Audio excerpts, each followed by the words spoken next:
Shalom លោកអ្នកបងប្អូនទាំងគ្នាបាទខ្ញុំឃើញលោកអ្នកបងប្អូនខាងតាខ្មៅអរគុណព្រះអង្គបាទ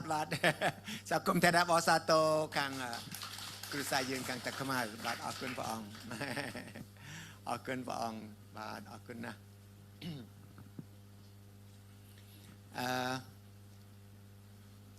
លោកអ្នកទាំងអស់គ្នាយើងកំពុងតែរស់នៅក្នុងគ្រាចុងក្រោយហើយមិនមែនតែគ្រាចុងក្រោយគឺថ្ងៃចុងក្រោយហើយព្រះគម្ពីរបានបញ្ជាក់ច្រើនណាស់អំពីពេលវេលាដែលព្រះម្ចាស់នៃយើងទ្រង់នឹងយាងមកវិញគឺថ្ងៃចុងក្រោយកាន់តែជិតបង្កើយហើយព្រះបន្ទូលរបស់ព្រះម្ចាស់ផ្ទាល់ទ្រង់មានបន្ទូលថាកូនមនុស្សនឹងមកជិតបង្កើយហើយក៏នៅមាត់ទ្វារផងក៏នៅមាត់ទ្វារផងព្រះម្ចាស់បានមានបន្ទូលប្រាប់យើងអំពីការយាងមករបស់ព្រះអង្គអំពីបញ្ជាក់ប្រាប់អំពីពេលវេលាឲ្យយើងប្រុងប្រយ័ត្នមិនប្រាប់ច្បាស់តែព្រះអង្គគាត់ប្រាប់ថាពេលវេលានៅជិតបង្កើយហើយស្ថានភាពបែបណាដែលស្ថានភាពទាំងនោះនឹងពេលវេលានោះនឹងមកដល់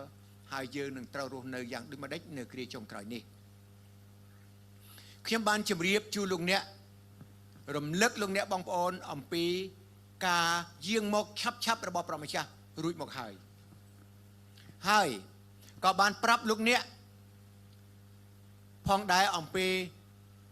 តើការនោះនឹងកើតឡើងយ៉ាងដូចម្តេចមុននឹងការនោះកើតឡើងអំពីទីសម្គាល់អ្វីៗទាំងអស់ដែលយើងទាំងអស់គ្នាបានឃើញខ្ញុំបានបញ្ជាក់រួចមកហើយនៅថ្ងៃនេះខ្ញុំនឹងប្រាប់លោកអ្នកអំពីតើយើងរស់នៅដូចម្តេចក្នុងការដែលយើងកំពុងរងចាំនៅថ្ងៃនោះបាទដូច្នេះសូមយើងមើលទៅព្រះគម្ពីរជាមួយគ្នាសូមក្នុង screen បាទ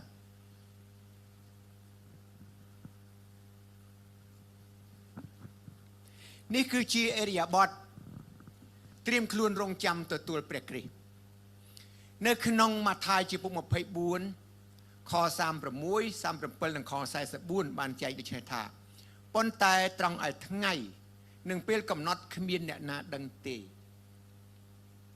ទោះបើពួកទេវតានៅឋានសួគ៌ឬព្រះរាជបុត្រាក៏មិនដឹងដែរមានតែព្រះវរបិតាមួយប៉ុណ្ណោះដែលជ្រាបត្បិតដូចសម័យរបស់លោកណូអេយ៉ាងណា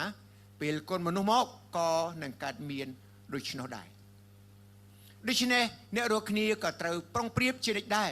ត្បិតកូនមនុស្សនឹងមកនៅវេលាដែលអ្នករាល់គ្នាមិនបានគិតសូមអធិដ្ឋានជាមួយគ្នាសូមលោកអ្នកបានបិទភ្នែកហើយសូមឲ្យព្រះម្ចាស់បានបំភ្លឺយើងនៅសេចក្តីដែលយើងបានឮនៅពេលឥឡូវនេះព្រះម្ចាស់អើយយើងខ្ញុំទាំងអស់គ្នាកំពុងតែនៅក្នុងប្រវត្តិមានរបស់ព្រះអង្គសូមព្រះម្ចាស់នៃទូលបង្គំ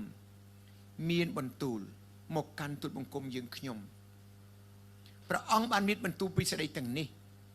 ហើយទូលបង្គំជាអ្នកបម្រើព្រះអង្គក៏បានរៀបចំរំលឹកព្រះបន្ទូលទាំងនេះដែលទ្រង់បានមានបន្ទូលរួចហើយសូមឲ្យព្រះវិញ្ញាណបរិសុទ្ធដែលនាំទូលបង្គំយើងខ្ញុំចូលទៅក្នុងគ្រប់ទាំងសេចក្តីពិតនិងរំលឹកពីគ្រប់ទាំងអស់ដែលព្រះម្ចាស់ទ្រង់មានបន្ទូលព្រះអង្គបើកសម្ដែងការនេះមកកាន់បុត្រធីតារបស់ព្រះអង្គនៅទីនេះ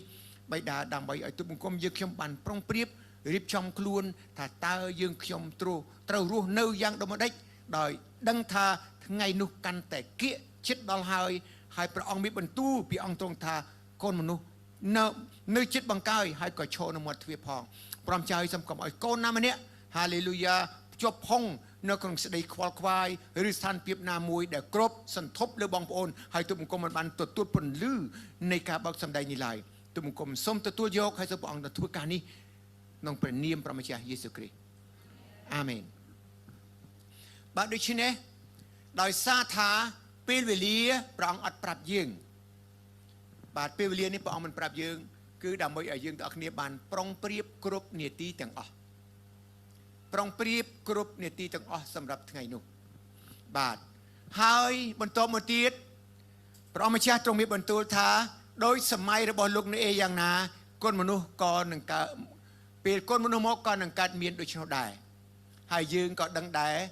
ថានៅចំនួនលោកណូអេជាយ៉ាងណាគឺនៅពេលនោះវាហួសពីក្តីរំពឹងរបស់មនុស្សទាំងឡាយ គេរស់នៅសបាយភ្លើតភ្លើនខ្លះក៏ជាប់ការងារខ្លះក៏សបាយភ្លើតភ្លើនបាទគ្រប់បែបយ៉ាងឥតបានគិតពីការនោះទេហើយចំនួនលោកណូអេឥតមានទីសម្គាល់ដោយសពថ្ងៃផងអត់មានទីសម្គាល់ដោយសពថ្ងៃផងនៅគ្រានោះព្រះគម្ពីរប្រាប់ថាឥតមានភ្លៀងនៅឡើយផងហើយមិនដឹងសមុទ្រនៅណាផងបាទតែលោកណូអេស្ដាប់បង្គាប់ប្រុងប្រៀបរៀបចំជាមួយនឹងក្រុមគ្រួសារគាត់ទាំងអស់ទាំងឪពុកទាំងម្ដាយទាំងកូនបង្កើតទាំងកូនប្រសាបាទហើយខ្ញុំប្រាថ្នាថាបើគ្រួសារយើងនីមួយៗសពថ្ងៃបានដូចជាគ្រួសាររបស់លោកណូអេទៅគឺនៅគុំគ្នាស្ដាប់បង្គាប់នៅក្រមអវាទនៃគ្រួសារជាមួយគ្នាធ្វើទូកជាមួយគ្នាទោះបីជាមិនសមភ្នែកនៅចំពោះលោកីក៏ដោយប៉ុន្តែពួកគេនៅតែធ្វើការយ៉ាងខ្ជាប់ខ្ជួនដោយស្ដាប់បង្គាប់ព្រះម្ចាស់ហើយកូនក៏ស្ដាប់បង្គាប់ឪពុកម្ដាយអ្នកបម្រើព្រះអង្គនៅទីនោះហើយមុននឹងការនោះកើតឡើងព្រះម្ចាស់តូចមើលនៅលើផែនដីទាំងមូលថាឃើញគ្រួសារណូអេឃើញណូអេដែលជាមនុស្សដែលស្ដាប់បង្គាប់ជាមនុស្សសុចរិតរបស់ព្រះហើយក៏ត្រាស់ហៅគ្រួសារនោះអញ្ចឹងយើងនឹងពិភាក្សាពីការនេះជាមួយគ្នាអំពីស្ថានភាពពិភពលោកសពថ្ងៃហើយនឹងភាពធ្វេសប្រហែសរបស់កូនព្រះអង្គហើយព្រះអង្គមានបន្ទូលថាដូច្នេះអ្នករាល់គ្នាក៏ត្រូវប្រុងប្រៀបជានិច្ចដែរត្បិតកូនមនុស្សនឹងមកនៅវេលាដែលអ្នករាល់គ្នាមិនបានគិតនៅខ44នេះយោងមកពីខ37យោងមកថានៅពេលនោះពេលដែលទឹកភ្លៀងជន់មកពួកគេអត់ដឹងទេគឺស្ថានភាពនោះកើតឡើងនៅពេលដែលពួកគេអត់ដឹងបាទនៅពេលដែលពួកគេអត់ដឹងហើយសពថ្ងៃនេះពេលខ្លះគឺសម្រាប់អ្នកដែលបានប្រុងប្រៀបខ្លួននៅពេលនោះឯងពេលណាមួយខាងមុខគេនឹងខកពេលវេលាប៉ុន្តែខ្ញុំជឿថាលោកអ្នកបងប្អូនគ្រួសាររបស់យើងមិនអាចនឹងដោះសារបានទេខ្ញុំអត់ដឹងផងពាក្យអស់ទាំងនោះនឹងនៅឆ្ងាយពីពួកយើងមែនអត់ហើយពាក្យថាអ្នកបម្រើព្រះអង្គក្នុងព្រះដំណាក់សម្ព័ន្ធមេត្រីកម្ពុជាអត់ដែលបាននិយាយប្រាប់ខ្ញុំផងលោកអ្នកនឹងអត់មានពាក្យនឹងនិយាយទៀតទេមែនអត់តែបើលោកអ្នកនិយាយថាខ្ញុំអត់ឮផងហើយបើខ្ញុំនិយាយថាខ្ញុំអត់ឃើញមកស្ដាប់ផងអានេះជារឿងរបស់លោកអ្នកហើយអាមែនហាឡេលូយ៉ាអរគុណព្រះម្ចាស់តែឥឡូវនេះយើងពិចារណាជាមួយគ្នាម្ដងមួយតំណាក់អ្វីដែលព្រះប្រាប់ឲ្យយើងដឹងនិងអ្វីដែលទ្រង់មិនប្រាប់ឲ្យយើងដឹងតើស្អីខ្លះដែលព្រះអង្គប្រាប់ឲ្យយើងដឹងស្អីខ្លះដែលព្រះអង្គអត់ប្រាប់ឲ្យយើងដឹងប៉ុន្តែត្រង់ឲ្យថ្ងៃនិងពេលកំណត់គ្មានអ្នកណាដឹងទេទោះបើពួកទេវតានៅឋានសួគ៌ឬព្រះរាជបុត្រាក៏មិនដឹងដែរមានតែព្រះវរបិតាមួយប៉ុណ្ណោះដែលជ្រាបត្បិតដូចសម័យរបស់លោកណូអេយ៉ាងណា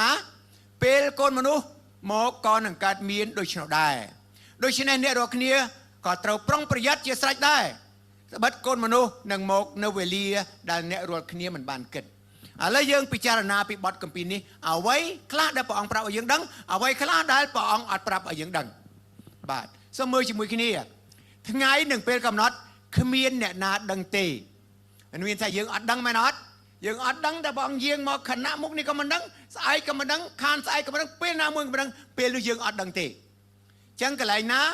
ដែលព្រះមិនប្រាប់ឲ្យយើងដឹងទេយើងគ្រាន់តែប្រុងប្រយ័ត្នត្រៀមខ្លួនទៅពួកព្រះអង្គអត់ឲ្យយើងដឹងប៉ុន្តែព្រះអង្គប្រាប់ថានៅខាងមុខអញ្ចឹងពេលវេលាណានោះអត់ដឹងទេមែនអត់យើងមិនអាចនឹងអ្នកណាថាព្រះអង្គនេះយាងមកម៉ោងនេះពេលនេះថ្ងៃនេះនឹងឆ្នាំនេះលោកអ្នកបងប្អូនអើយអ្នកដែលទាយដូច្នោះអ្នកដែលថ្លែងដូច្នោះកន្លងមកនោះគឺមិនដែលកាត់ឡើងទេគេថាថ្ងៃនេះពីព្រោះព្រះអង្គចាស់ថាអត់ឲ្យណាដឹងទេដូចជាខ្ញុំចូលនៅទីនេះអត់មានប្រាប់ថាអូព្រះអង្គមកស្អែកអូព្រះអង្គមកខាងស្អែកខ្ញុំអត់ប្រកាសដូច្នោះទេព្រោះព្រះអង្គថាអត់ណាដឹងទេដឹងតែព្រះវរបិតាមួយអាមែនបាទដូច្នេះយើងមិនដឹងទេពេលវេលានេះបាទយើងអត់ដឹងទេយើងមើលចំណុចមួយទៀតសម័យរបស់លោកណូអេយ៉ាងណាពេលកូនមនុស្សមកក៏នឹងកើតមានដូច្នោះដែរអានេះអ្វីដែលយើងត្រូវតែដឹងបាទយើងត្រូវតែដឹងព្រះអង្គថាសម័យរបស់លោកណូអេយ៉ាងណាពេលកូនមនុស្សមកក៏នឹងកើតមានដូច្នោះដែរនេះគឺព្រះអង្គប្រាប់ឲ្យយើងដឹង គឺមានន័យថាម៉េចនៅសម័យណូអេអត់មានប្រាប់ថាពេលណាម៉ោងណាព្រះអង្គអត់មានប្រាប់លោកណូអេថាពេលថ្ងៃនេះម៉ោងនេះអត់ដឹងទេប៉ុន្តែពេលវេលានោះមកដល់តែម្ដងហើយអ្នកដែលកំពុងតែសប្បាយកំពុងតែភ្លើតភ្លើនភ្លេចខ្លួនខកពេលវេលាបាទចឹងមានតែអ្នកដែលប្រុងប្រៀបតែប៉ុណ្ណោះចឹងកន្លែងនឹងមានថាយើងត្រូវតែដឹងតែយើងធ្វើប្រហែលអត់បានប្រុងប្រៀបគឺនៅពេលនោះយើងឃើញស្ថានភាពយ៉ាងម៉េចនៅគ្រាណូអេហើយលោកណូអេដែលបានប្រុងប្រៀបនោះតើគាត់បានទទួលផលយ៉ាងម៉េចគ្រួសាររបស់គាត់ទាំងមូលបាននៅលើទូកហើយរួចផុតពីមហាវិនាសកម្មដែលទ្រង់បានបំផ្លាញផែនដីបាទ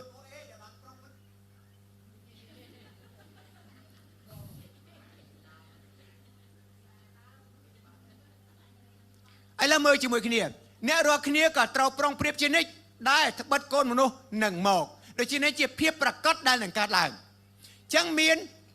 ចំណុចដែលយើងអត់ដឹងចំណុចដែលយើងត្រូវដឹងហើយមានមួយទៀតគឺភាពប្រកបដែលនឹងកើតឡើងបងថារាល់អ្នករាល់គ្នាត្រូវប្រុងប្រៀបជានិច្ចដែលត្បិតកូនមនុស្សនឹងមកនេះគឺច្បាស់គឺព្រះអង្គនឹងយាងមកបាទចឹងមានការខ្លះដែលយើងអត់ដឹងពេលវេលាជាក់លាក់យើងអត់ដឹងបាទហើយព្រះអង្គថាស្ថានភាពមនុស្សធ្វើប្រហែលច្រើនណាស់អញ្ចឹងការនឹងយើងត្រូវតែដឹងហើយយើងមិនមែននៅក្នុងចំណោមមនុស្សដែល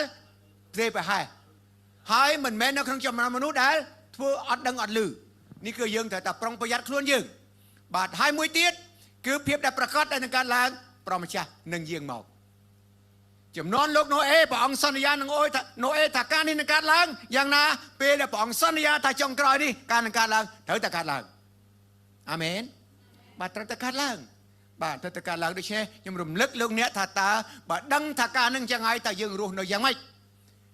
ដែលយើងដើរមួយព្រះអង្គយ៉ាងម៉េចទុកចិត្តព្រះអង្គយ៉ាងម៉េចខំរកព្រះអង្គយ៉ាងម៉េចយើងនឹងពិចារណាម្ដងមកតំណាក់ជាមួយគ្នាអេរីយ៉ាបតរងចាំដោយការបម្រើភាពស្មោះត្រង់និងការថែរក្សាវងឈាម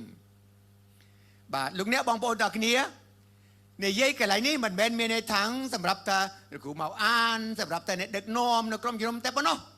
ប៉ុន្តែមានន័យថាយើងម្នាក់សុទ្ធតែមានចំណែកក្នុងការថែរក្សាគ្នាអាមែនបាទមានលោកម្នាក់និយាយថា Can I have a good amen ហ្នឹងហើយដូចជាលោកអ្នកបងប្អូនយើងម្នាក់សុទ្ធតែមានចំណែកក្នុងការថែរក្សាគ្នាមែនអត់បាទយើងម្នាក់ត្រូវតែមានចំណែកក្នុងការថែរក្សាគ្នាឪពុកម្ដាយថែរក្សាកូនពេលខ្លះរំលឹកឪពុកម្ដាយអំពីការរបស់ព្រះម្ចាស់ដែរអញ្ចឹងយើងរំលឹកយើងថែរក្សាហើយយើងទាំងគ្នាត្រូវរក្សាគ្នាទៅវិញទៅមកនៅក្នុងព្រះម្ចាស់បាទអញ្ចឹងយើងត្រូវទទួលស្គាល់យើងមើលជាមួយគ្នានឹងបទគម្ពីរដូច្នេះតើអ្នកណាជាអ្នកបម្រើស្មោះត្រង់ហើយឆ្លៀសវៃដែលចវាយបានតាំងឲ្យមើលខុសត្រូវលើពួកផ្ទះរបស់លោកដើម្បីចែកម្ហូបអាហារឲ្យគេបរិភោគតាមពេលត្រឹមត្រូវកន្លែងនេះគឺព្រះយេស៊ូវមានបន្ទូលទៅកាន់ពួកសិស្សរបស់ព្រះអង្គថានៅពេលនោះព្រះអង្គនឹងរកមើលថាតើមានអ្នកណាដែលជាអ្នកបម្រើស្មោះត្រង់ហើយចែកម្ហូបអាហារនឹងឲ្យគូកនរបស់គេតាមត្រូវពេលវេលាហើយលោកអ្នកប្រហែលជាសួរថាចឹងសប្បាយហើយលោកគ្រូមានម្ហូបអាហារចែកខ្ញុំបាច់ប្រឹងបាទបាយចាត់អត់លោកគ្រូចេះនិយាយទេមិនដែលឃើញពន្ធមេត្រីណាចែកអង្គបង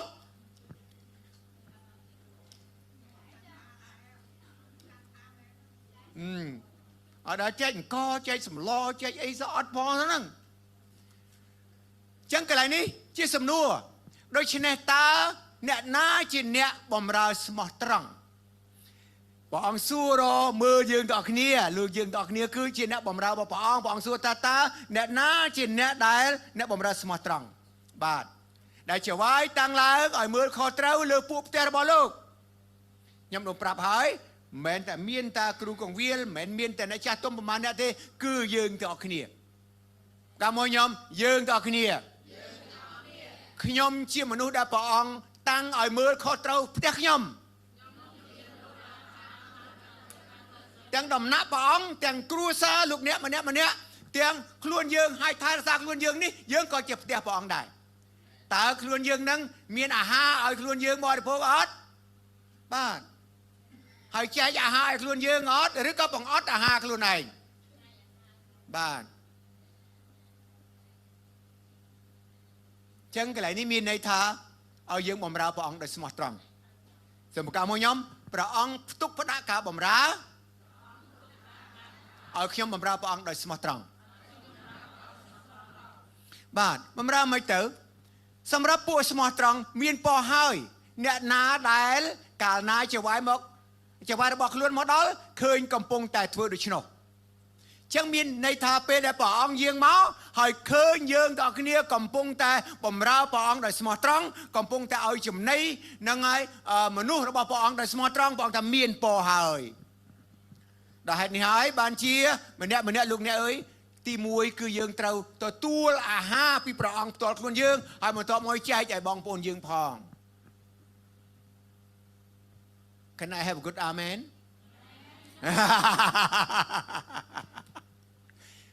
បាទអញ្ចឹងលោកអ្នកបងប្អូនណាបើយើងអត់មានអាហារណាទៅឲ្យគេមែនអត់បាទ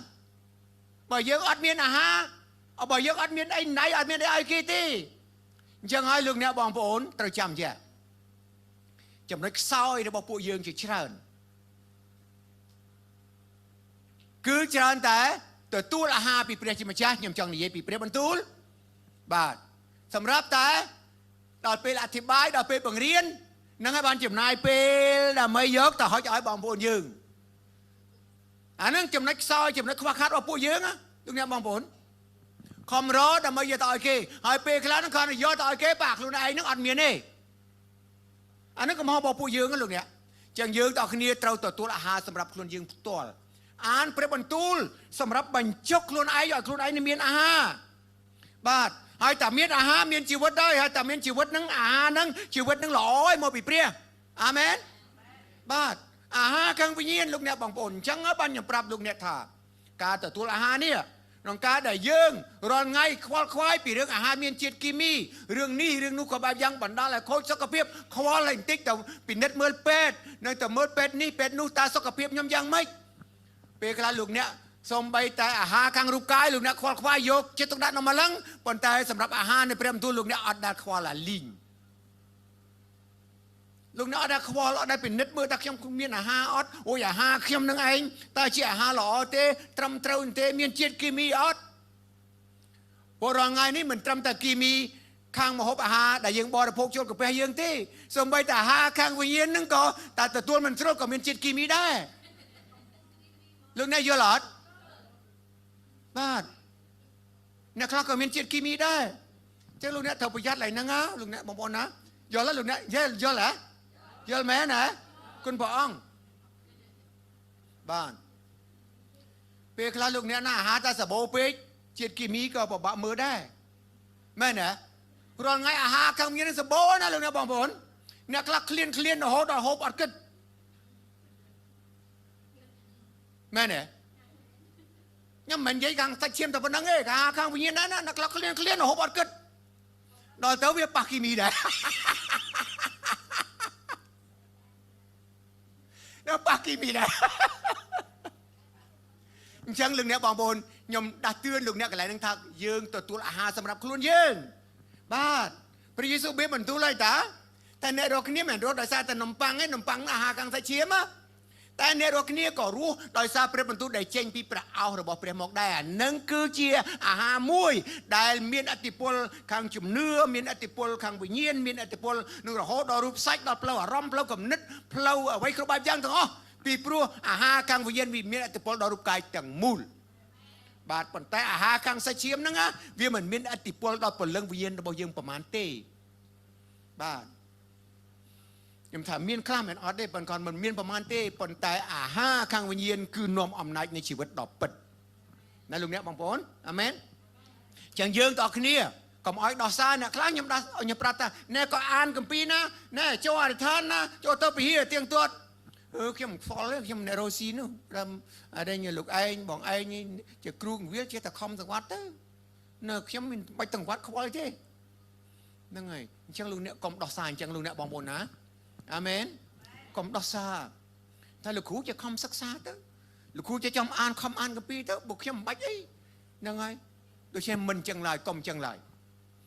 nè ngày ok mỗi nhầm hay cô trung dương ta khiêm mới cầm chẳng lại mà cầm chẳng đó cầm chămแต่เราต่อกี้ปันแต่ตัวดักลุนยืงบาดนักล้างนั่งสะโบตาหาข้างตะเชียมปันแต่หาข้างวิญญาณอัดลิงนั่งอ่ะลึกเนี่ยมือตัดดังอัดสะโบอัดจะควายสิปันนักหาข้างวิญญาณอัดลิงบ่ลึกเนี่ยเชี่ยมือสกอลมาหนึ่งมองเปรียบบรรทุลมีนการบักสดายปีเปรียให้โฮเจนปีมอเตอร์นั่นคือชื่ออำนาจในชีวิตเตอร์เตอร์ลึกตะเก็ตเตอร์โปรอธิษฐานประกาศเปรียบรรทุลประองประกาศปีกาโปรเชียดาบองปูนยืงให้แม่นอดบ้านยังตากาใจมโหปหาเอาเก็บบริโภคตามปีตรมเตอเชียไว้ตากาใจมโหปหาเอาเก็บบริโภคตามปีตรมเตอเชียไว้เขียนบันปรับลูกเนี่ยเฮ้ยยังมีอาหารในក្នុងชีวิตយើងហើយបន្តមកយើងចែកចាយឲ្យអ្នកដទៃជាអាហារដ៏ពិតជាអាហារនៃជីវិតចូលបញ្ចុកខ្លួនយើងចិញ្ចឹមខ្លួនយើងដោយព្រះបន្ទូលព្រះលោកអ្នកមានព្រះគម្ពីរគ្រប់គ្នាមែនអត់អត់មានណាអត់ទេណាអានេះក្នុងនេះក៏មាននៅខាងប៉ុណ្ណឹងហ្នឹងសភៅនឹងប្រហែលក្បាលទេគម្ពីរបាទមើលអីក៏បានដែរមែនអត់បាទបើស្គាល់ app ហ្នឹងហើយ app មួយជាភាសាខ្មែរក៏ថាខ្មែរ Bible ហ្នឹងគឺមានសំណៅទៅប្រហែលមានហ្នឹងទាំងអស់លោកអ្នកចូលចិត្តសំណៅអីអានសំណៅហ្នឹងទៅអាមែនបាទមានទាំងអស់ហើយព្រះគម្ពីរមានគ្រប់យ៉ាងអត់មានលោកអ្នកអីដោះសារទៅខ្ញុំអត់លុយទិញគម្ពីរខ្ញុំប្រាប់លោកអ្នកបងប្អូនអើយអានេះសម្បីតែអ្នកលក់លីហាលក៏មានដែរណាអ្នកលក់លីហាលក៏មាន QR code ដែរណាជឿអត់ហើយបើមាន QR code ហើយមានគម្ពីរក្នុងហ្នឹងអត់ចុះអាចមានបានអត់ចុះបានចឹងយើងអត់មានកន្លែងដោះសារទេលោកអ្នកណាហ្នឹងហើយអត់មានកន្លែងដោះសារទេលោកអ្នកណាអាមែនកុំតិចថាអត់មានអាហារនឹងរយណាទិញឯណាបាទខ្ញុំប្រាប់ហើយណាអរគុណព្រះអង្គចឹងមើលឡើយនេះការចែកម្ហូបអាហារឲ្យគេបរិភោគតាមពេលត្រឹមត្រូវលោកអ្នកខ្ញុំចង់និយាយប្រាប់លោកអ្នកមួយអំពីព្រឹត្តិការណ៍នៅយ៉ូហានជំពូក21ពេលដែលលោកពេត្រុសពេលដែលព្រះម្ចាស់សុគតរស់ឡើងវិញអត់បានដើរជាមួយគាត់ឬសូព្រះអង្គនិយាយផ្ទាល់នឹងឲ្យអត់បានប៉ះពាល់ព្រះអង្គផ្ទាល់ទៀតទេពេលហ្នឹងបាទនៅពេលហ្នឹងគាត់បបួលគ្នាតែខ្ញុំទៅនេសាទវិញហើយអូយហើយដល់ឮសូរអញ្ចឹងស្រាប់តែ6នាក់ទៀតហ្នឹងខ្ញុំក៏ទៅដែររៀបរាប់ឈ្មោះទាំងអស់ទាំងពេត្រុសផងទាំងមិត្តភក្តិគាត់ផង7នាក់ទៅនេសាទត្រីមកយប់អត់បានបាទមកយប់អត់បានស្រាប់តែព្រលឹមស្រាងឡើងព្រះអង្គឈរនៅមាត់ឆ្នេរនឹងឲ្យបឹងគីនីសារ៉េតព្រះអង្គសួរតាកូនរាល់គ្នាអើយនឹងឲ្យចាប់ត្រីបានអត់ហើយពួកសពប្រហែលឆ្ងល់ដែរបើខ្ញុំសិនតែបើលោកអ្នកជាអ្នកនេសាទក៏ឆ្ងល់ដែរណាគេហៅកូនហ្នឹងហើយណាគេហៅខ្ញុំកូនអូគេឆ្លើយថាអត់បានទេរួចហើយព្រះអង្គប្រាប់ថាចូលបោះសំណាញ់ទៅខាងស្ដាំហើយចាប់ត្រីចុះហើយស្រាប់តែគេបានត្រីសន្ធឹកអូយហើយនៅពេត្រុសដឹងខ្លួនមុនគេគាត់លោតពីទូកចុះមកក្រោមក៏វត្តខ្លួនហើយក្រាបនៅបាទាព្រះអង្គថាព្រះអង្គចាស់ថយចេញពីទូបង្គំនៅទូបង្គំជាមនុស្សមានបាបគាត់ដឹងខ្លួនហើយដឹងខ្លួនហើយពួកគេទាំងអស់គ្នាក៏ប្រមូលត្រីមករាប់បាន153ត្រីហើយព្រះអង្គទៅយកខ្លះមកបរិភោគមួយគ្នាមកនៅឆ្នេរខាងលើមាននំប៉័ងខ្លះអាំងនៅទីនោះហើយគេក៏យកត្រីមកបាទហើយបរិភោគប្រកបជាមួយគ្នារួចហើយពេលប្រកបជាមួយគ្នាទទួលទានអាហារជាមួយគ្នាហើយព្រះអង្គសួរពេត្រុសឥឡូវនេះខ្ញុំដកស្រង់ទៅសំណួរហើយយកដកស្រង់អ្វីដែលព្រះអង្គបានប្រាប់ពេត្រុសទី1ព្រះអង្គសួរថាពេត្រុសហើយតើអ្នកស្រឡាញ់ខ្ញុំជាងរបស់ទៅនឹងទេពេត្រុសឆ្លើយថាទើបបង្គំស្រឡាញ់បាទទើបបង្គំស្រឡាញ់ព្រះអង្គហើយដល់ពេលគាត់ឆ្លើយចឹងហើយព្រះអង្គតបទៅគាត់វិញថាព្រះយេស៊ូវមានបន្ទូលថាចូលឲ្យចំណីកូនជៀមរបស់ខ្ញុំផង ចូលឲ្យចំណៃកូនជាមរបស់ខ្ញុំផងព្រះអង្គប្រាប់ពេត្រុសហើយអញ្ចឹងប្រហែលជាលោកអ្នកគិតថាព្រះអង្គនិយាយទៅពេត្រុសតើមាននិយាយមកខ្ញុំឯណាបាទមាននិយាយមកខ្ញុំឯណាលោកអ្នកបងប្អូនទាំងអស់គ្នាជាពេត្រុសរបស់ព្រះអង្គហើយអាមែនពេត្រុសព្រះអង្គបានត្រាស់ហៅយើងតើព្រះអង្គមិនបានពេត្រុសព្រះអង្គបានត្រាស់ហៅគាត់តើព្រះអង្គមិនបានត្រាស់ហៅយើងផងដែរទេឬអីអាមែនពេត្រុសហៅព្រះយេស៊ូវថាព្រះម្ចាស់ទូលបង្គំជាព្រះគ្រីស្ទជាព្រះបុត្រានៃព្រះដ៏មានព្រះជន្មរស់តើយើងហៅព្រះគ្រីស្ទអញ្ចឹងដែរអត់ទេព្រះអង្គជាព្រះគ្រីស្ទជាព្រះបុត្រានៃព្រះបញ្ជារស់បើអញ្ចឹងហើយយើងក៏ជាអ្នកបម្រើរបស់ព្រះអង្គដែរអាមែនទាំងព្រះអង្គប្រាប់នៅទីនេះថាចូលឲ្យចំណៃកូនជាមខ្ញុំផងចឹងលោកអ្នកទាំងអស់គ្នាសិតតែមានកូនជាមរបស់យើងមានតែជឿព្រះអង្គដោយសារយើងលោកអ្នកអាមែនមិនមែនគ្រាន់តែនាំពហិមករួចខ្លួនទេលោកអ្នកត្រូវរំលឹកគេដាស់តឿនគេបបួលគេមកសិក្សាព្រះបន្ទូលរួលបបួលគេដើម្បីឲ្យមានឱកាសនឹងរៀនព្រះបន្ទូលមានឱកាសនឹងចូលមកព្រះវិហារមានឱកាសនឹងមកអធិដ្ឋានជាមួយគ្នាទៅអស់នឹងហើយជាការឲ្យចំណៃដល់គេព្រះអង្គប្រាប់លោកអ្នកទាំងអស់គ្នាតំការមកខ្ញុំព្រះអង្គប្រាប់ខ្ញុំដែរនឹងឲ្យថែរក្សាគ្នាលោកអ្នកបងប្អូនជួយថែគ្នាខ្ញុំអរគុណលោកអ្នកបងប្អូនណាស់ពេលដែលលោកអ្នកបងប្អូនបបួលបងប្អូនអ្នកដតីមកហើយឃើញគេមកលោកអ្នកសប្បាយហើយពេលអត់ឃើញបងប្អូនមកជប់ទុកលំបាកលោកអ្នកកើតទុកលោកអ្នកអត់សប្បាយចិត្តលោកអ្នកលើកសំណូមមកអធិដ្ឋានជាមួយគ្នាតទូលអង្វរអធិដ្ឋានសម្រាប់អ្នកនេះគេឃ្លាតទៅ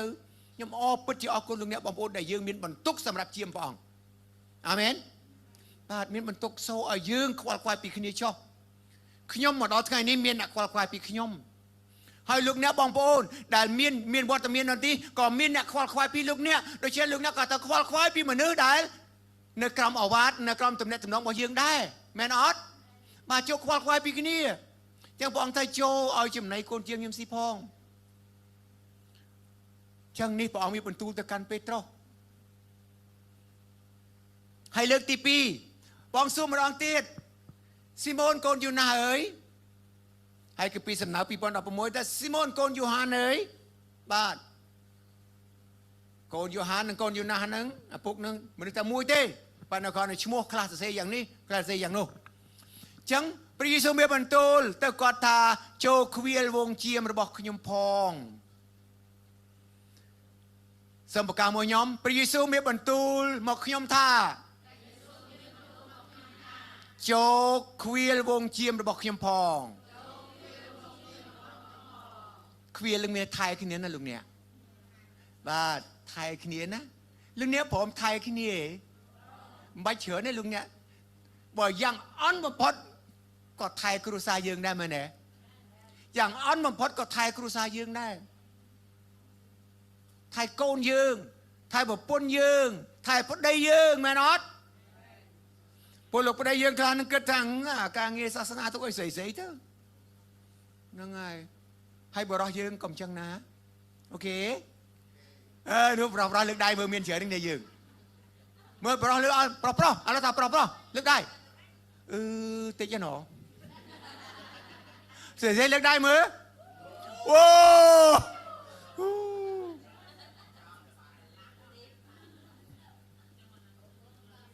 ចឹងបានទៅណាមកណាគេថាទៅហ៊ានលោក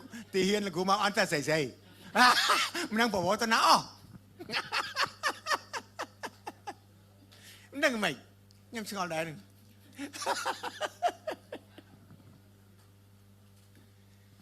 ចឹងព្រះអង្គឲ្យយើងថែវងជាមព្រះអង្គណាបាទព្រះអង្គតែចូលខ្វៀលវងជាមរបស់ខ្ញុំផងដល់លើកទី3ទៀតព្រះអង្គសួរថាស៊ីម៉ូនកូនយូណាអើយតើអ្នករាល់គ្នាតើអ្នកស្រឡាញ់ខ្ញុំជាជាងរបស់អស់ទាំងនេះទេនៅពេលនោះឯងពេត្រុសព្រះអង្គសួរ3ដងចាប់ផ្ដើមព្រះអង្គឲ្យទ្រង់ជ្រាបហើយតើថាទូលបង្គំស្រឡាញ់ព្រះអង្គមែនហើយព្រះអង្គមានបន្ទូលថាម៉េចថាចូលឲ្យចំណៃវងជាមរបស់ខ្ញុំផងចឹងលោកអ្នកមើលនៅកន្លែងនេះណាពេលព្រះអង្គមានបន្ទូលថាឲ្យចំណៃប្រមាណដងសួរម្ដងទៀតពេលព្រះយេស៊ូវសុំឲ្យពេត្រុសធ្វើតើការឲ្យចំណៃប៉ុន្មានដងហើយពាក្យថែពាក្យខ្វៀលវងជាប៉ុន្មានដងក្នុងចំណោម3ដងគឺមានន័យថាមាន2ដងព្រះអង្គប្រាប់ថាឲ្យចំណៃហើយ ហើយមានម្ដងប្រាប់ថាឲ្យខ្វៀលលោកអ្នកបងប្អូនអើយជាមដែលយើងខ្វៀលណាបើអត់ឲ្យចំណៃទេណាអត់មានព្រះបន្ទូលទេពិបាកខ្វៀលណាជឿចឹងអត់បើតែជាមហ្នឹងឲ្យចំណៃទៅក៏អត់ស៊ីទាំងអូបាត់ថែតែបើឃ្លានចំណៃនឹងអរគុណព្រះតែបានចំណៃដែលល្អនឹងហើយស្គាល់ព្រះបន្ទូលរបស់ព្រះហើយនឹងហើយជំនឿកើតឡើងការកោតខ្លាចព្រះជាម្ចាស់កើតឡើងភាពឧស្សាហ៍ព្យាយាមកើតឡើងភាពប្រុងប្រយ័ត្នកើតឡើងភាពចាំយាមកើតឡើងហើយអត់ប្របាត់ថែហ្មងនេះមែនអត់ចឹងហើយមានន័យថាព្រះយេស៊ូវមានបន្ទូលរឿងឲ្យចំណៃដល់តែ2ដងនេះមានន័យសំខាន់ណាស់ហើយបើអត់ចំណៃទេមិនស្រួលថែហ្មងនេះមែនអត់បើលោកអ្នកថាបបាឲ្យចំណៃពួកគេអត់ឃ្លានលោកគ្រូហើយបើអត់ឃ្លានរឿងហើយហើយបើម្នាក់ថាខ្ញុំដូចអត់ឃ្លានបាយអត់ស៊ីតែ3ថ្ងៃសាក់មើលសុខភាពល្អទេអាហ្នឹងអាហារខាងសាច់ឈាមផងចុះអាហារខាងវិញ្ញាណហ្នឹងមិនទៅបាទដែលព្រះអង្គថាមនុស្សរស់បានដោយសារព្រះបន្ទូលហ្នឹងមិនដោយសារតែរឿងនំប៉័ងតែប៉ុណ្្នឹងទេចឹងលោកអ្នកបងប្អូនគឺទី1ឲ្យចំណៃលើកទី1ឲ្យចំណៃអីគេលើកទី1ឲ្យចំណៃកូនជាមមែនអត់ចុះលើកទី3ឲ្យចំណៃអីវងជាមមកហើយទី1កូនជាមដល់លើកទី3វងជាមទាំងធំទាំងតូចហើយចំណៃទី1មានអ្នកជឿថ្មីកូនជាមហ្នឹងណាមកចុកថែតងអមែនតែនកូនជាមលើកទី1កូនជាមឲ្យចំណៃកូនជាមខ្ញុំកូនជាមខ្ញុំត្រូវការចំណៃអ្នកថ្មីហ្នឹងពេលខ្លះរជាមដើម្បីឲ្យចំណៃនៅរជាមមិនឃើញទេនោះចឹងមានន័យថាពួកយើងបាក់ដែរមែនទេព្រះអង្គជ្រាបពេលទួលព្រះអង្គឲ្យសង្ឃឹមថាជួបគាត់លើក្រោយឲ្យចំណៃគាត់តែរកគាត់អត់ឃើញតែម្ដងពេលដែលគាត់ពងពិបាកដល់ពេលខ្លះគាត់បានជាឲ្យគាត់ទៅបាត់នឹងរកឲ្យចំណៃអត់ឃើញបើអញ្ចឹងធ្វើម៉េចទៅនេះទី2ខ្វៀលតាមមើលឲ្យកាន់ចំណៃទៅផងអូខេតាមឲ្យកាន់ចំណៃទៅផងហ្នឹងហ្នឹងហើយខ្លះគេថាម៉េចដែលអ្នកកង្វៀលដែលមកខាងកាន់តពោដែលមកខាងកាន់ការ៉ុតហ្នឹងហើយការ៉ុតហើយបើថាកងេកងអាហ្នឹងត្បងអូយបើថាត្រង់ហើយហុចការ៉ុតឬក៏បើសិនជាពិបាកហៅមកបង្ហាញការ៉ុតទៅមកហើយចូលពេលខ្លះលឹងអ្នកគិតអញ្ចឹងមែនទេអ្នកកង្វៀលមិនដៃមកខាងកាន់តបងដែលមកខាងកាន់ការ៉ុតគ្រឿងវាអញ្ចឹងមានអាលួងផងអូយឲ្យមានបន្ទោផងវាអញ្ចឹងណាលោកអ្នកហ្នឹងហើយលោកអ្នកពេលខ្លះឆ្ងល់គ្រូមកអានពេលខ្លះដូចនិយាយរឿងលើកទឹកចិត្តពេលខ្លះទៀតនិយាយស្អីអោយនឹងធ្វើម៉េច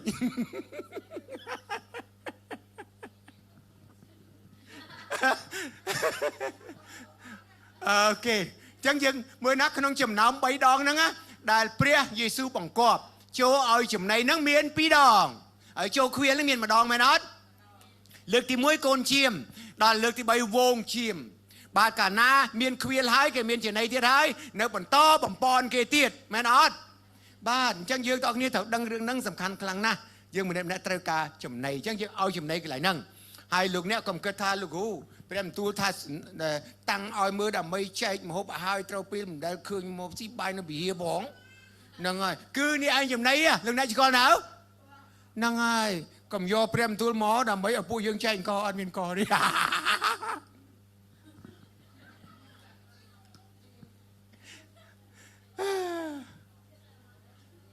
តាមតើលោកអ្នកណាđấyណា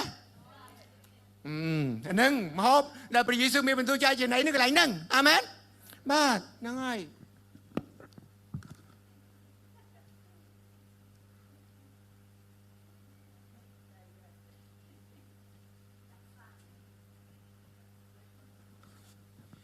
តើអត់មានចំណៃឆាប់ឈឺណាលោកអ្នកណា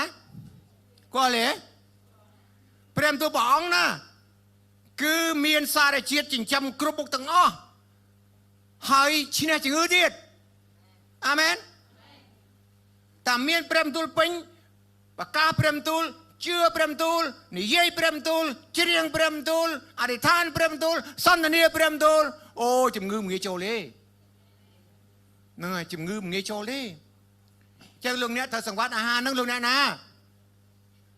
Can I have good amen លោកអ្នកស្ដាប់អង់គ្លេសបានទៀតលោកអ្នកស្ដាប់អង់គ្លេសបានទៀត អរគុណព្រះអង្គទៅជាមួយគ្នាទៀតបាទការរងចាំដែលបង្ហាញពីភាពបដូរផ្ដាច់បាទព្រះគម្ពីរ5ចេះត្រូវឲ្យយើងកាន់ខ្ជាប់តាមសេចក្តីសង្ឃឹមដែលយើងបានប្រកាសនោះបាទត្រូវឲ្យយើងកាន់ខ្ជាប់តាមសេចក្តីសង្ឃឹមដែលយើងបានប្រកាសនោះកុំឲ្យរង្គើត្បិតព្រះអង្គដែលបានសន្យានោះទ្រង់ស្មោះត្រង់ត្រូវឲ្យយើងពិចារណាដាស់តឿនគ្នាទៅវិញទៅមកឲ្យមានចិត្តស្រឡាញ់ហើយប្រព្រឹត្តអំពើល្អមិនត្រូវធ្វេសប្រហែសនឹងការប្រជុំគ្នាដោយអ្នកខ្លះធ្លាប់ធ្វើនោះឡើយត្រូវលើកទឹកចិត្តគ្នាឲ្យកាន់តែខ្លាំងឡើងថែមទៀតដោយដឹងថាថ្ងៃនោះកាន់តែជិតមកដល់ហើយលោកអ្នកមើលទៅបាទព្រះទូតព្រះអង្គណាបាទអញ្ចឹងដោយដឹងថាដោយឃើញថាថ្ងៃនោះជិតមកដល់ហើយយើងត្រូវធ្វើម៉េចយើងកាន់ខ្ជាប់តាមសេចក្តីដែលយើងបានប្រកាសមែនអត់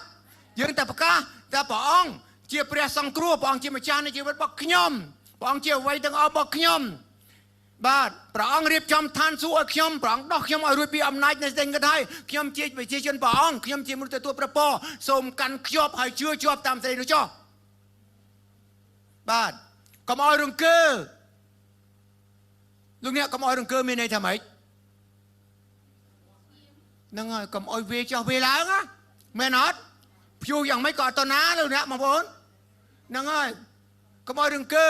ត្បិតព្រះអង្គដែលបានសង្គ្រោះនោះព្រះអង្គកុហកលេងទេព្រះអង្គកុហកទេត្រូវទេថាម៉េចចុះមើលបាត់ព្រះអង្គដែលបានសន្យានោះព្រះអង្គនិយាយលេងទេថាម៉េចខ្ញុំនិយាយត្រូវទេព្រះអង្គស្មោះត្រង់ប្រកាសមកខ្ញុំព្រះអង្គស្មោះត្រង់ព្រះអង្គស្មោះត្រង់មិននិយាយលេងទេបាទត្រូវឲ្យយើងពិចារណាដាស់តឿនគ្នាទៅវិញទៅមកលោកអ្នកបានដាស់តឿនគ្នាអត់ដាស់តឿនគ្នាឲ្យមកពីជាប់លាប់អត់ដាស់តឿនគ្នាឲ្យអធិដ្ឋានអត់ដាស់តឿនគ្នាឲ្យប្រុងស្មារតីអត់បើដាស់តឿនល្អហើយប៉ុន្តែដាស់តឿនសូវសំលេងប្រហែលជា 3% ទេសុំកេះប្រាប់អ្នកជិតខាងដាស់តឿនខ្ញុំផងសុំដាស់តឿនខ្ញុំផង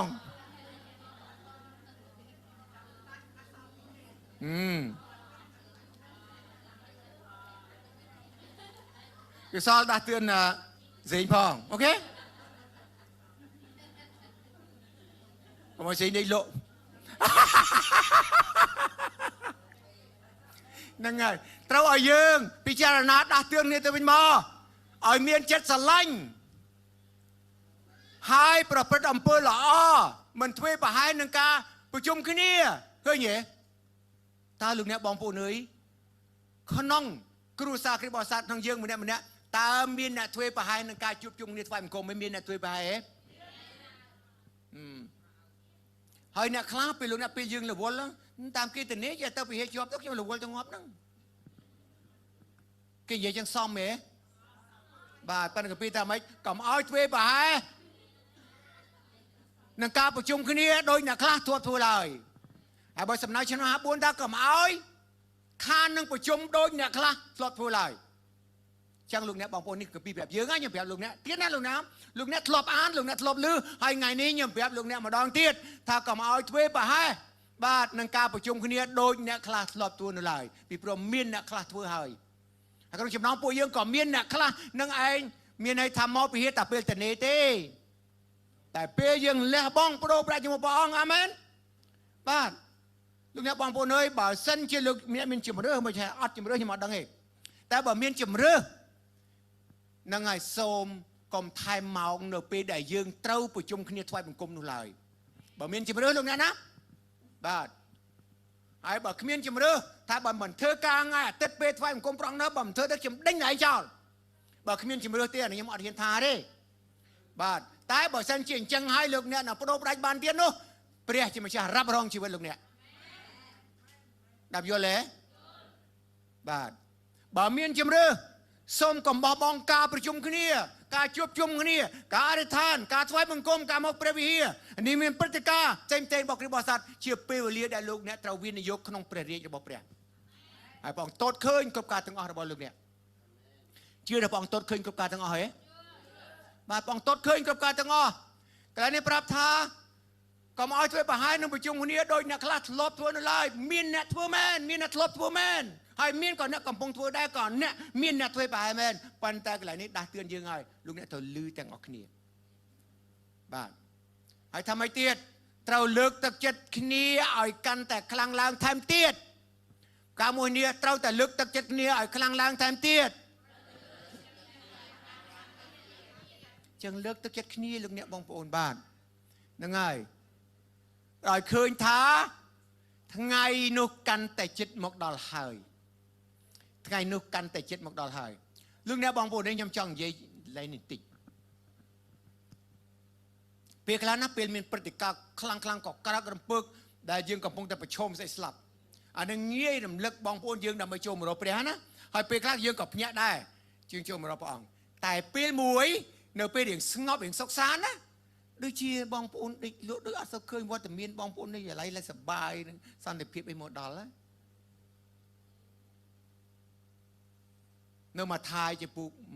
24បងបើកភ្នែកខ្ញុំកន្លែងមួយណាក្នុងកាលដែលគ្រាទុកលំបាកនោះបានផុតហើយមានតែស្ងប់រៀងស្រួលសុខសាន្តហើយលេចណាចាំបាំងកលែងច្បាំងគ្នាហើយនោះកូនមនុស្សលេចមកនៅលើមេឃទាំងប្រជាស្ដាននឹងស្អីល្អជាខ្លាំង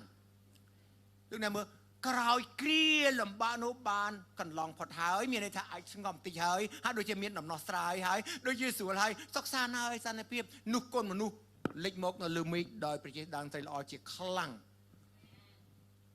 ហើយដូចជាផ្លេចបន្ទោដែលទៅដល់ទិសខាង4ទិសទាំង4ហើយត្បិតថ្មាត់អីសាកសពនៅកន្លែងណាថ្មាត់នៅកន្លែងនោះមិនអន្ត្រីណាអន្ត្រីអត់ស៊ីថ្មាត់ទេណាអន្ត្រីអត់មានស៊ីសពទេបាទគឺសត្វថ្មាត់វាស៊ីខ្មោចគម្រង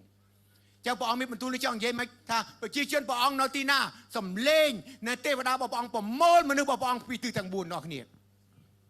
អាមែនមែនព្រះអង្គចង់មិនព្រះអង្គចង់និយាយថាអរិញសាកសពនៅកន្លែងណាថ្មាត់នៅកន្លែងនោះមិនមានន័យថាព្រះមកនោះដូចថ្មាត់ទេមែនទេលោកអ្នកកុំច្រឡំណាគឺមានន័យថាកតិចដៃនៅឡើយណាមេដៃស្រូបមកឲ្យចង់និយាយចឹងលោកអ្នកយល់អត់ហ្នឹងហើយគឺមេដៃស្រូបយកតែជាដៃទេគឺវត្តមានព្រះអង្គស្រូបយកតែកូនព្រះអង្គទេកន្លែងនោះមានន័យចឹងនៅកន្លែងណាក៏ដោយចឹងកន្លែងនោះលោកអ្នកត្រូវប្រុងប្រយ័ត្នមែនទែនកុំឲ្យថាស្ថានភាពទាំងអស់ស្រេចហើយនឹងនេះក៏ស្រួលនេះក៏ស្រួលភពលោកក៏ស្រួលលែងបញ្ហាហើយពេលនោះកូនមនុស្សក៏លេចមកនៅលើមេឃលោកអ្នកអានដល់ប្រទេសហើយឡើងហ្នឹងបាទមកថាចំពោះ4អានមើលលុះគ្រាទាំងនោះបានកន្លងផុតមកស្រាប់តែទេមេឃចេះហ្នឹងហើយលោកខែងចេះផ្កាយចេះហ្នឹងហើយមេឃអាងឹតហ្នឹងហើយផ្កាយធ្លាក់ចូលពីលើមេឃអំណាចលើមេឃក៏ក្រាក់រំពើកនៅពេលនោះកូនមនុស្សក៏លេចមកនៅលើពពកដោយប្រជាស្ដារនឹងស្អីល្អជាខ្លាំងលោកប្រមូលពួករបស់លោកពីទិសទាំង4គ្រប់ជ្រុងទាំងអស់ចឹងលោកអ្នកបងប្អូនសូមឲ្យយើងទាំងអស់គ្នាទាំងពេលដែលយើងឃើញភ្នែកលឺភ្នែកពីព្រឹត្តិការណ៍ទាំងអស់ក៏យើងត្រូវប្រុងប្រយ័ត្នហើយពេលមួយហាក់ដូចជាស្ងប់នឹងក៏ត្រូវប្រុងប្រយ័ត្នដែរអាមែនបាទអញ្ចឹងលោកអ្នកត្រូវស្ដាប់ព្រឹត្តិការណ៍នេះនឹងឲ្យត្រូវប្រយ័ត្នពីព្រឹត្តិការណ៍នេះទាំងអស់គ្នានេះរូបភាពនេះ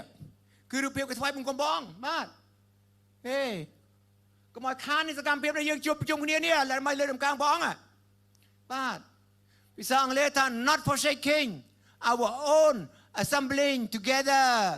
as is the habit of the some but encouraging one another and all the more as you see the day drawing near ចឹងទៅដឹងតគ្នា Hallelujah សូមកោះបេះដូងយើងត្រាខ្ញុំមើលដឹងទៅឈប់ធ្វើអត់ដឹងដាស់ខ្លួនយើងណាលោកអ្នកបងប្អូនហ្នឹងហើយអញ្ចឹងមិនក៏ត្រូវធ្វើអញ្ចឹងមិនក៏ទៅប្រជុំគ្នាអត់ខានហេតុអីក៏ទៅប្រជុំគ្នាមិនលែងតែបិទនៅតែបន្តិចទៀតព្រះអង្គដែលត្រូវយាងមកព្រះអង្គនឹងយាងមកមែនអត់បងអង្គឡើយអានឹងច្បាស់មកតោះអានកន្លែងហ្នឹងមួយនេះតោះកន្លែងហេព្រើរ30នឹងហេព្រើរនឹងបាទតោះ1 2 3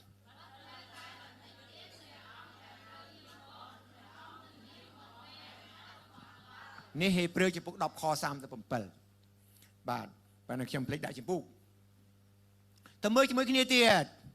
ការរងចាំដែលមិនភ្លើតភ្លើនភ្លេចខ្លួនណាលោកអ្នកដឹងរូបភាពនឹងរូបអីហ៎លោកណូអេខ្ញុំជាឆ្ងល់មើលរូបនឹងថាតែមានទូកមួយអែបនឹងទៀតផងមើលមកកណោមានន័យថាទូកតូចហ្នឹងទូកខំតវ៉ាត់ដែរហ្នឹងអ្នកឡើងបានទូកណាអ្នកបានឡើងទូកប៉ុន្តែឃើញញ៉ៃញ៉ាយើងព្រះបិទក្រឹបមាននៅខាងក្រៅដែរទេពួកហ្នឹងបានគ្រួសារណូអេនៅខាងក្នុងបាទឃើញគេពងធ្វើអីខ្លះមនុស្សនៅលោកីនៅលើផែនដីគេធ្វើអីខ្លះឡារស៊ីហ្នឹងហើយខ្លះភ្លើតភ្លើនហ្នឹងហើយផឹកស៊ីគ្រប់បែបយ៉ាងទៅអញ្ចឹងបងប្អូនដែលចូលចិត្តរឿងផឹកស៊ីហ្នឹងក៏ត្រូវប្រយ័ត្នវាយណាអូខេហើយអ្នកខ្លះហ្នឹងគឺមិនសូវបានមាត់បានកទេបើត្រូវបន្តពីតយស្រាប់ចេញមកហ្មង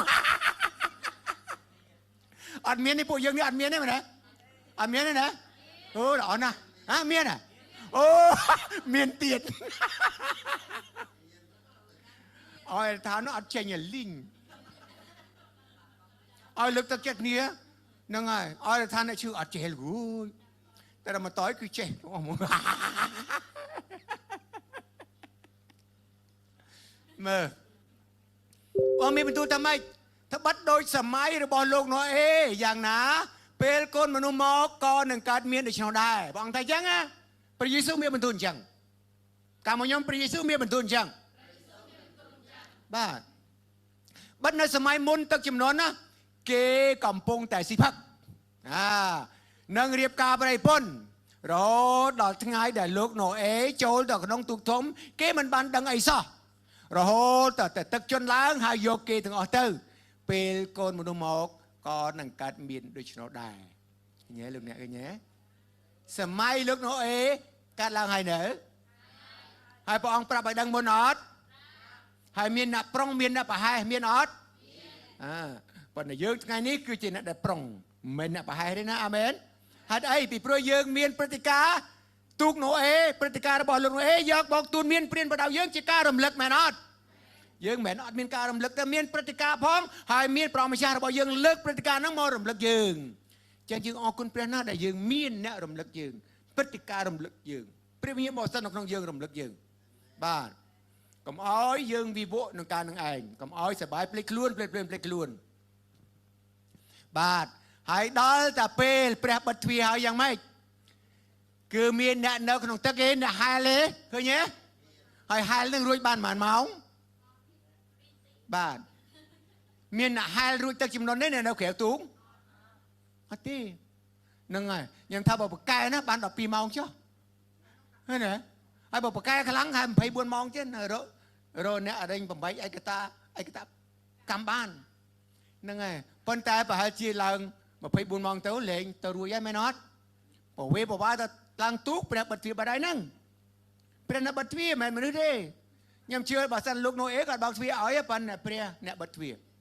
បាទអញ្ចឹងលោកអ្នកបងប្អូនឃើញទេការរងចាំដែលមិនភ្លើតភ្លើនភ្លេចខ្លួនអញ្ចឹងយើងទាំងអស់គ្នាកុំភ្លេចខ្លួនកុំភ្លើតភ្លើនភ្លេចខ្លួនប្រាប់មកខ្ញុំនិយាយមកខ្ញុំកុំភ្លើតភ្លើនហើយភ្លេចខ្លួនប្រុងប្រយ័ត្នជានិច្ចណាលោកអ្នកបងប្អូនណាអាមែនបាទប្រុងប្រយ័ត្នជានិច្ចកុំឲ្យភ្លើតភ្លើនភ្លេចខ្លួនដេកអស់សង្ឃឹមក្នុងកាលដែលសេចក្តីសង្ឃឹមមានកុំឲ្យគិតថាអត់ជំនួយក្នុងកាលដែលព្រះលាប្រហោះជាជំនួយរបស់យើងកុំឲ្យធ្វើអត់ដឹងអត់ឮក្នុងកាលដែលមានអ្នកនិយាយប្រកាសរាល់ថ្ងៃអាមែនបាទលោកអ្នកបងប្អូននេះគឺជាការរំលឹកយើងទាំងអស់គ្នាឲ្យដឹងខ្លួនការរងចាំទាំងបំពេញកិច្ចការដែលត្រូវធ្វើមើលខ្ញុំប្រាប់អ្នករាល់គ្នាថានៅយប់នោះនឹងមានមនុស្សពីរនាក់ដេកនៅទំនេរជាមួយគ្នាម្នាក់បានយកទៅម្នាក់ទៀតទុកនៅនឹងមានស្ត្រីពីរនាក់កាន់ម្សៅជាមួយគ្នាម្នាក់នឹងបានយកទៅម្នាក់នឹងទុកនៅនឹងមានមនុស្សពីរនាក់នៅចំការម្នាក់នឹងបានយកទៅហើយម្នាក់ទៀតទុកនៅសូមគិតមើលមួយនេះមិនចឹងលើកមុនខ្ញុំបាននិយាយប្រាប់លោកអ្នកថាម៉េចអេរីបតនៃការរងចាំទាំងធ្វើការផងទាំងប្រុងប្រៀបផងមែនអត់ថាតើអ្នកដែលព្រះអង្គបានទទួលយកទៅជាមួយព្រះអង្គពេលព្រះអង្គយាងមកព្រះអង្គលើកយកទៅព្រះអង្គលើកយកទៅគេធ្វើការជាមួយគ្នាក្នុងចំណោមអ្នកទាំងពីរនឹងអត់ គេធ្វើមែនអត់ហេតុអីក៏អ្នកមួយព្រះអង្គយកទៅហេតុអីក៏មួយទៀតព្រះអង្គអត់យកទៅទុកឲ្យនៅបាទចឹងខ្ញុំប្រាប់លោកអ្នកបងប្អូនធ្វើការដូចគ្នាមែនអត់ធ្វើការដូចគ្នាបាទអ្នកទាំងពីរហ្នឹងកាន់ម្សៅដូចគ្នាអ្នកទាំងពីរហ្នឹងធ្វើចំការដូចគ្នាប៉ុន្តែហេតុអីក៏ព្រះម្ចាស់ទទួលគេហើយមួយទៀតអត់ទទួលទៅមួយទៀតគិតតាការងារអត់ប្រុងប្រៀបខ្លួនសោះមែនទេបាទខុសគ្នាចឹងខ្ញុំប្រាប់ឲ្យថាការដែលព្រះម្ចាស់ទ្រង់យាងមកនៅខាងមុខនេះយើងប្រុងប្រៀបរៀបចំខ្លួនរបស់យើងឲ្យបានប្រុងប្រយ័ត្នប៉ុន្តែអ្នកមួយទៀតធ្វើការអស់កម្លាំងណាគ្មានពេលវាមានពេលណាមើលព្រាមទូទេថ្ងៃទៅដេកយកកម្លាំងអស់ហ្នឹងហើយពេល holiday ព្រឹត្តិការណ៍អីគេមានប្រជុំគ្រីបបសាននោះដល់សម្រាប់ដល់លេងនោះសប្បាយជាងយកកម្លាំងសាកថ្មជីវិតដល់ជាងកន្លែងនោះលោកអ្នកមើលកាន់ម្សៅទាំងពីរអ្នកហ្នឹងណាកាន់ម្សៅទាំងពីរអ្នកហ្នឹងហេតុអីក៏ម្នាក់នឹងបងយកទៅពីពោះគេអត់ប្រហែលហ្នឹងហើយគេអត់ប្រហែលគេប្រជុំមណ្ឌលខានគេចំណាយពេលមួយបងមណ្ឌលខានអំពាវនាវរកព្រះរស់នៅត្រឹមត្រូវបងប្រុងប្រៀបខ្លួនហើយសួរថាចំម្នាក់ទៀតបងអត់យកទៅព្រោះអត់ពេលទេអីមានដូចគ្នាហ្នឹងមាន24ម៉ោងដូចគ្នាហ្នឹងមានណាដែលមាន24ម៉ោងអ្នកខ្លះមាន8ម៉ោងវាមិនដែលមែនទេម៉ាងជីវិតម្នាក់មាន24ម៉ោងដូចតែគ្នាហ្នឹងណាតិចទៅខ្ញុំអត់មានមកពីទេយកវល់នេះនោះយីជាងបងមាន8ម៉ោងទេអីមានតែមកអាននេះអីមាន24ម៉ោងមែនចឹងទេយើងមាន24ម៉ោងដូចគ្នាមែនអត់ខ្ញុំប្រាប់ពេលវេលាគឺជាជីវិតពេលវេលាដែលលោកអ្នកអូតាណាមានអាយុ80ឆ្នាំ90ឆ្នាំតើមិនមានពេលវេលាហ្នឹងពេលវេលា90ឆ្នាំមែនអត់បើលោកអ្នកប្រើពេលមួយថ្ងៃពីម្សិលមិញអត់បានមានប្រយោជន៍សម្រាប់កិច្ចការរបស់ព្រះសោះឬក៏ធ្វើអីអត់ប្រយោជន៍សោះលោកអ្នកខាតអាយុមួយថ្ងៃបាត់ហើយលោកអ្នកចំណាយពេល24ម៉ោងអត់ប្រយោជន៍មានន័យថាលោកអ្នកចំណាយពេលអាយុរបស់លោកអ្នកមួយថ្ងៃទៅបាត់ហើយអញ្ចឹងពេលវេលាគឺជីវិតហើយអញ្ចឹងចូលប្រើជីវិតរបស់លោកអ្នកឲ្យមានន័យអាមែនអរគុណព្រះអង្គបាទអញ្ចឹងទាំងអ្នកកាន់ម្សៅអញ្ចឹងទាំងអ្នកធ្វើចំការពីរនាក់ម្នាក់យកទៅម្នាក់ទុកនៅប៉ុន្តែម្នាក់គេកាត់មួយព្រះអង្គអត់ធ្វើប្រហែលគេធ្វើការជានិច្ចសម្រាប់ឲ្យព្រះអង្គម្ចាស់គេអត់ប្រហែលរួចសារការធ្វើការគេអត់ទម្លាក់ចោលគេអត់ដេកគេធ្វើការដូចគ្នាដែរបាទអញ្ចឹងយើងឃើញថាលោកអ្នកបងប្អូនអញ្ចឹងខាងឯប្រុងប្រៀបគឺយើងរៀបចំខ្លួនជានិច្ចដើម្បីព្រះអង្គយាងមកពេលណាយើងប្រុងប្រៀបរួចរាល់ជានិច្ចហើយខាងឯការងារយើងអត់ទម្លាក់ចោលធ្វើការដូចគេដែរឯងមែនអត់អញ្ចឹងលោកអ្នកបាទហើយកន្លែងខ្លះអ្នកខ្លះដេកពេលយប់អ្នកខ្លះទៀតកាន់ម្សៅពេលយប់ហ៎ខ្លះទៀតធ្វើចំការពេលយប់ហ៎ចឹងមានក្នុងពិភពលោកទាំងមូលកន្លែងខ្លះយប់កន្លែងខ្លះថ្ងៃមែនអត់ចឹងបើមួយផ្ទះមួយម៉ោងខុសគ្នាហ្នឹងមែនទេហ្នឹងហើយមានថាកន្លែងខ្លះយប់កន្លែងខ្លះថ្ងៃពេលខ្លះពងយើងថ្ងៃនេះប្រទេសខ្លះយប់ឡើយទេចឹងមានថាព្រះអង្គម្ចាស់ជាព្រះនៃពិភពលោកទាំងមូលហើយមែនអាមែនបាទចឹងលោកអ្នកខាងឯការរងចាំរស់នៅដូចជាស្ត្រីដែលមានជង្គៀងដូចជាដូចជង្គៀងរបស់នាងដែលមានប្រេងជានិច្ចឃើញទេលោកអ្នកឃើញទេគឺខាងឯការរងចាំគឺរស់នៅដូចជាស្ត្រីដែលជង្គៀងរបស់នាងមានប្រេងជានិច្ចបាទខាងឯកិច្ចការប្រចាំថ្ងៃធ្វើដោយសេចក្តីឧស្សាហ៍ព្យាយាមមិនធ្វេសប្រហែសតោះសូមអានចំណុចព្រួយពីរនឹងជាមួយគ្នាត1 2 3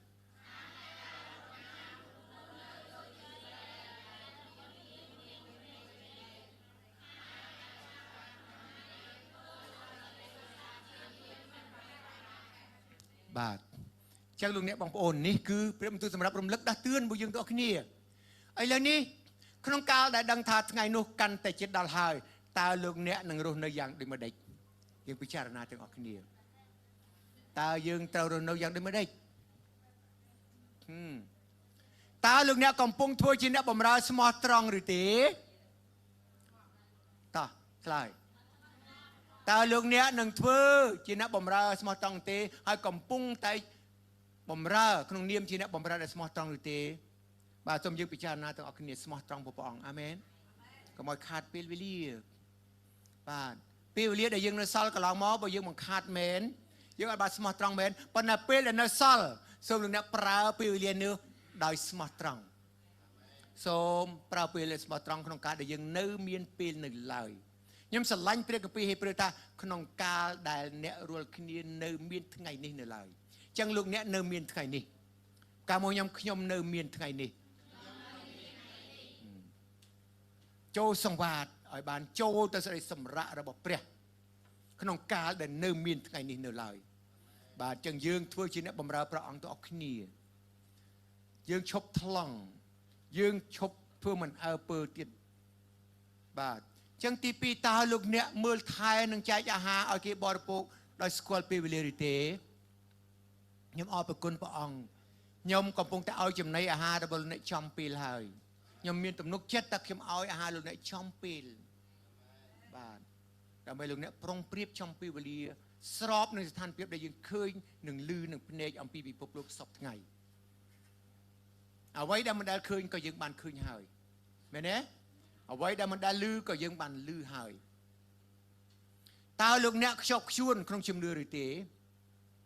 ក្នុងការដែលព្រះគម្ពីរថាកុំឲ្យបោះបង់ជំនឿរបស់អ្នករាល់គ្នាកុំឲ្យបោះបង់ទំនុកចិត្តកុំឲ្យបោះបង់សេចក្តីដែលអ្នករាល់គ្នាបានប្រកាសនៅក្នុងព្រះយេស៊ូវឡើយដូច្នេះតើលោកអ្នកខ្ជាប់ខ្ជួនទេបើមិនខ្ជាប់ខ្ជួនពីថ្ងៃនេះទៅសូមរក្សាឲ្យបានខ្ជាប់ខ្ជួនក្នុងជីវិតរបស់លោកអ្នកតើលោកអ្នកនឹងបណ្ដោយខ្លួនហើយមិនខ្វល់ពីថ្ងៃនោះឬសម្រាប់ខ្ញុំផ្សាយថាអត់ទេព្រះម្ចាស់ទូលបង្គំនឹងមិនបណ្ដោយខ្លួនឡើយបាទកុំបណ្ដោយខ្លួនឡើយតើលោកអ្នកប្រកាសច្បាស់ថាលោកអ្នកជាម្នាក់ដូចជាស្ត្រីដែលមានប្រេងដែរទេទៅអ្នកសួរខ្លួនឯងមើលតើលោកអ្នកប្រកាសថាខ្លួនឯងនឹងជាស្ត្រីម្នាក់ដែលមានប្រេងហើយចង្គៀងរបស់នាងនៅភ្លឺជានិច្ចតើលោកអ្នកប្រកាសទេខ្ញុំមិនទុកចិត្តទេលោកគ្រូតែលោកអ្នកមានឱកាសកាលលោកអ្នកនៅមានឱកាសកាលមកខ្ញុំនៅមានឱកាសបាទខ្ញុំនៅមានឱកាស